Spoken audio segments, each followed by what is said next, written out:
Hello, everyone. My name is Calvin Bell III. I'm currently a student at Morehouse College, and today I will be presenting my research and studies surrounding the topic of carcerality, entitled Carcerality is Ubiquitous, Examining the Parallels Between the Carceral System and that of the American Educational System. So once again, I would like to introduce myself. Like I mentioned, my name is Calvin Bell III. I currently reside and am from South New Jersey, right across the bridge from Philadelphia. I am a second year at Morehouse College, studying both political science and philosophy as my two majors. And you'll see that the principles within these two different fields sometimes shine through within this research and field. And lastly, I am a member of the Howard Thurman Honors Program. And so with that said, I would like to thank Dr. Leah Creekay and Mr. Keith Asbury for helping me with this research project and allowing me to do such a thing for GURC. I would also like to dedicate this research and field and this study on those that are currently incarcerated, and make sure that they have their voices enlightened. A lot of incarcerated human beings, similar to my father, which was an inspiration for my research and me doing more in-depth looks into case studies surrounding this topic, is due to the marginalization, the dehumanization, as well as the traumatization that the carceral system puts on incarcerated human beings. It has taken the life of my father as well as many others. And with that said, it had no regard for that of their humanity, their health, as well as the loved ones outside of the system itself. However, I find that through my thinking, through a deconstructionist mindset, I can tell the stories of those who may not be able to tell the story for themselves because the system has silenced them. And so with that said, that is why this presentation is dedicated to such a population, because they have a voice that is being constantly silenced each day. So my story, my research inspiration comes clear through my father. My parents had me at a very young age of 17 years, which meant that my father and my mom had to constantly hustle in order to provide for me as a child. My mom finished high school. However, my father did not finish high school. Football was his love, his passion. And when that was taken away from him due to his poor grades, he didn't have that inspiration anymore. The educational system failed him. So then he resorted to the streets in order to survive, in order to provide for his family. However, the carceral system caught up to him. And I've known my father to be incarcerated throughout my life and and out of the carceral system. And ultimately last year, my father passed away due to a lack of oversight of his health issues while he was incarcerated. And so the system was the degradation, the dehumanization that my father went to. It was that institution that instituted a lot of these harsh principles that is the reason why my father is not here right now. And the reason why many others are not here right now, especially during such a turbulent time of injustices as well as health epidemics and pandemics. And so my abstract covers three core things that I really wanted to point out. One being my central questions. How do aspects of the public educational system emulate that of the penal system? And two, how can we improve pedagogical practices for students to transform current disciplinary educational systems? I wanted to merge two different fields that I really enjoy talking about and engaging with.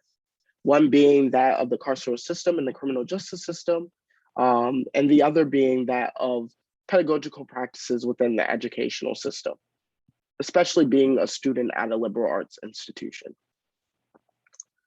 Two, the sources that I confronted. Although there were many sources I looked at, there were two main ones I'll point out during this research presentation. One being Michael Foucault's ideology and that of discipline and punish, which sets up the research question and the research project with an essential look into an idea that many don't think about. And two being Bettina L. Love's We Want to Do More Than Survive, abolitionist teaching, the pursuit of educational freedom. And this source is essential in establishing the ending part of the presentation, which allows us to see what is the epitome of pedagogical practices, straying away from carceral disciplinary systems that come up in the educational system. And lastly, the central thesis is what I try to always get to in any form of research around power systems, and that is the reimagination and the deconstruction of such a system, this being the public school system, and trying to move it away from being a filler for the carceral system, because it is constantly moving towards that area as we engage in conversations of the school to prison pipeline system, and how there is a lack of educational practices being moved to students to solely learn and not to learn for things such as grades.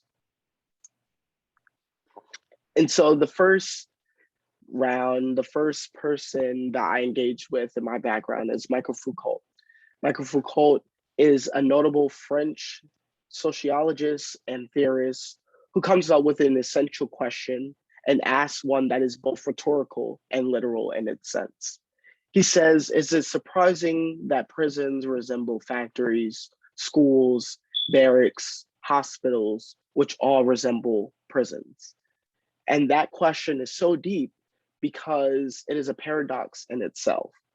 You have prisons on one hand, and you have all these other institutions that have different occupations, different purposes. However, they become synonymous with one another when you look at both the physical state of the carceral system, being that of a prison, a jail of some sort, detention, and then the state or mindset that one is in when thinking about the carceral system. And so that is enclosed thoughts. That is feeling like you're constantly being watched and being surveillanced each day, feeling like you cannot reach an aspect of freedom and thought and autonomy and being because the carceral state is so literal in your mind. And so Michael Foucault continues this idea and says that historically, we do not see the prison system until public spectacle and torture comes apart. And public spectacle and torture were the origins of modern day surveillance in the form of that of the prison system. And so prison creation ultimately, once we get there, marks the birth of that of disciplinary society, because prison creation is an institution that progresses throughout a society and has investments economically and socially on a society. Michael Foucault also says that punishment ultimately functions as normative power. So we don't just have jobs of like teaching and being a doctor and being a social worker to others. He adds the tag judge because we constantly in these positions use punishment as a normative power alongside our duties within that position itself. So you have a teacher judge, you have the doctor judge, the educator judge, the social worker judge, all people put into positions over a group or a population or a person because they hold the skills that are needed to progress some type of ideal, some type of practice. And so they hold what Michael Foucault calls normative power, normative ideology of sorts. And so the American educational system has some major aspects.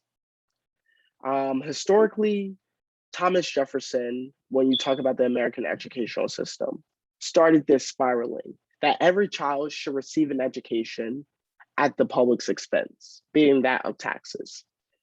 And ultimately, education was not what an abolitionist would think education should serve and be its purpose of. For the monarchs and those that were ultimately colonists over in America, for British Americans, British, it ultimately was a tool that functioned to get a job. And so when America established its educational system, it wanted to differentiate itself from that British principle of being a place to serve those that need education to move forward. And so ultimately, education just served its purpose as being something that was unique from that of the British monarchy when these colonists wanted to break away from the Brits.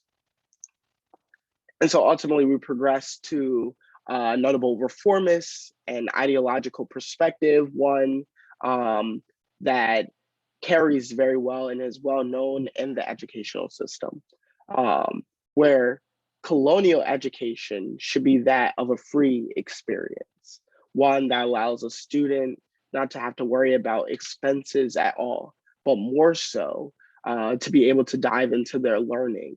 And so this is where we might get more liberal arts perspectives of free thought, of Socratic thinking, of public engagement, and being members of that of civil society.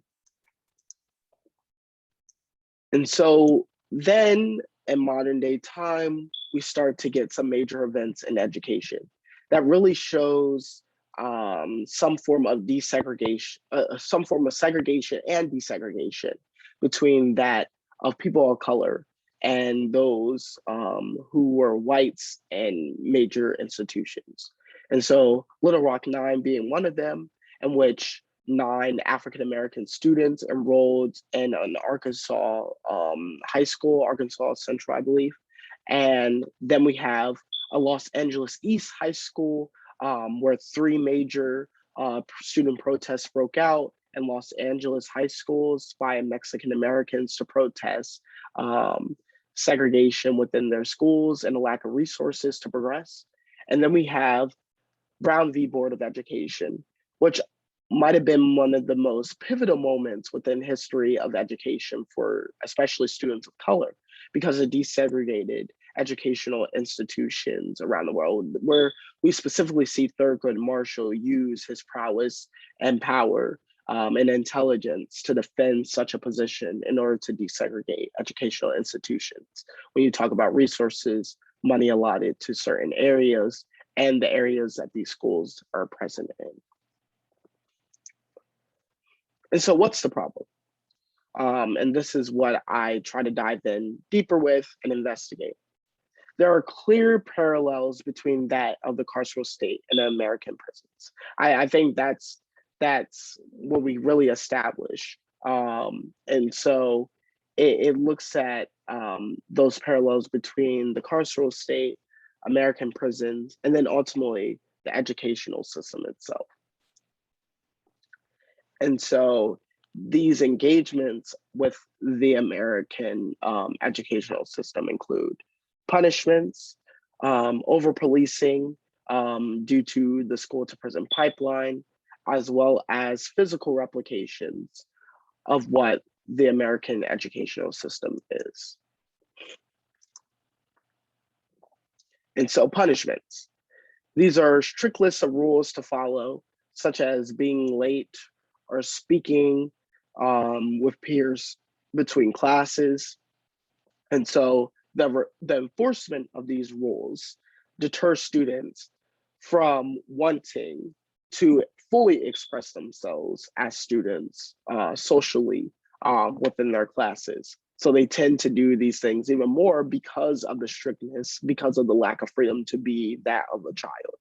And so the stigmatization around the idea of crime ultimately moves to ideas of detentions and expulsions, which manifests itself in prisons as solitary confinement, as you can see within this picture. And here are detention camps that ultimately are another form of imprisonment when talking about major issues such as immigration. And here is that similar image, but in a classroom setting of a form of detention. And as you can see here, these students are showing different forms of emotion, showing different forms of disengagement, because detentions do not do anything but make the mental health, make the behavior of a student possibly worse. Secondly, the school to prison pipeline. And so what we then see is increased policing in schools. And this form of disciplinary action has come up more frequently, especially in schools of color, where possibly they might be in areas that are higher in rates of violence, but have uh, a historical lens into the influence of white flight that has ultimately led to possible increases in violence. And so there is a form of increased policing. As you can see from this graphic, the student is coming in as that of a student. However, they are coming through as a prisoner as well. And so that's where the school to prison pipeline kind of manifests itself. And as we can see, 70% of the students involved and in school arrests are ultimately students of color. And then we see here a police officer in the hallway as students are just casually walking by. And so they already feel surveillance as they're walking to their classrooms. They're already feeling like they're in a jail as they're going through the sensors to be checked for possible weapons or objects that they should not have. And here's an image of a student being arrested, a young male who is being arrested by a police officer. And so it doesn't have to happen at the high school level. It can happen as early as elementary and middle school. And then we go into the physical replications. And so it manifests itself in that of the hallways. As you can see by the side-by-side picture, we have a school hallway with the doors, the sense of uniformity with the different colors, as well as the lockers. And then we have jail cells on the other end, which have a similar makeup, a similar look to one another. Two being that of uniformity. We have incarcerated human beings lined up in the same clothing, their their orange jumpsuits, as they have their hands behind their back facing forward. And then we have young students right here, uniformed, and their vests and their ties and their button-ups, doing the same position. However, they are allowed to have their hands in front of them. And so, yes, that is a clear differentiation within the two images. However, that same uniformity makes them so that they have to look the same, move forward, and move properly in the same direction. Two being that of transportation. As we can see here, this is a prison bus that transports incarcerated human beings between facilities. And this is a school bus. So the only thing changing these two images are the dullness and that of the prison bus color, and then the bus just being called a prison bus. And then a school bus just having yellow paint on it and transporting students to that of a school. And so that same makeup, that same setup is very similar to one another. Then we have supervision. And this goes into the school to prison pipeline system, where we have more surveillancing past that of security guards within schools, and now it being that of police officers that are patrolling the hallways. And in the same sense, this is an officer moving an incarcerated human being to a cell. Then we see similarities in food.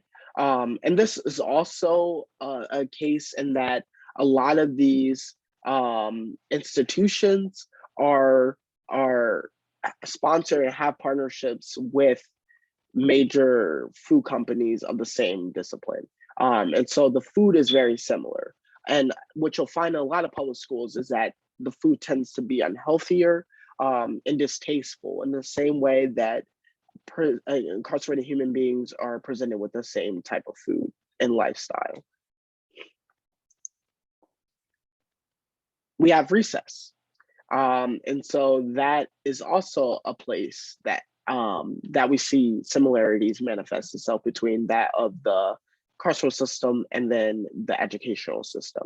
And so students are allotted a certain amount of time to get free time outside on the playground in between lunch and classes, while incarcerated human beings are allowed some airtime as they're enclosed in the gate in a similar fashion as that of the students on at schools. And so it's as if these incarcerated human beings are students at the school of jail, and must follow through with the different aspects of it. And so, yes, they have this free time of per se, where they get some airtime to be outside and amongst people. However, they are still constantly being surveillance, even when they are trying to have fun. And lastly, we have structured curriculum-based learning, which we find, and when I talk about and engage with this idea of the mindset, a lot of the education taught within schools tends to be more strict to curriculum, and tends to lack freedom of expression when it comes to learning and gaining more knowledge into research perspectives. And so it's that carceral mindset that students are going through while trying to engage with the curriculums that they are presented with. And so ultimately, we come to a close with reimagining education. And so Bettina L. Love is known to be a professor of education at the University of Georgia, as well as a notable abolitionist teacher who talks about pedagogical practices. And in her book, We Want to Do More Than Survive, Abolitionist Teaching in the Pursuit of Educational Freedom, Love looks at some aspects of her ideal educational system. And ironically, she says it is embedded in that of a loving environment. One that does not include standardized testing. Two, no surveillance. And surveillancing. Three, equal ratio of teachers to therapists, which is so vital and important when engaging with topics such as mental health. And then four, cultural competency, which a lot of schools are trying to enforce, but I don't think they truly understand it, especially when engaging in topics such as critical race theory. And so with that said, Bettina L. Love and many other abolitionists around the country, such as myself, aspire to look at the reconstruction, the deconstruction, and the reestablishment of unorthodox learning to be one that allows a student to spread its wings away from that of the carceral system, one that breaks away from that of disciplinary society, one that allows us to enlighten the minds of kids everywhere. And so I would ultimately like to say thank you. Thank you to GURC for allowing me to present my research here, my abstract, and to go into more depth.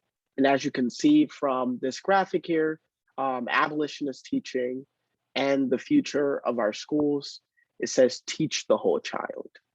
And I hope I did that, taught all of us. And how can we be more human by doing so? Thank you and have a great day.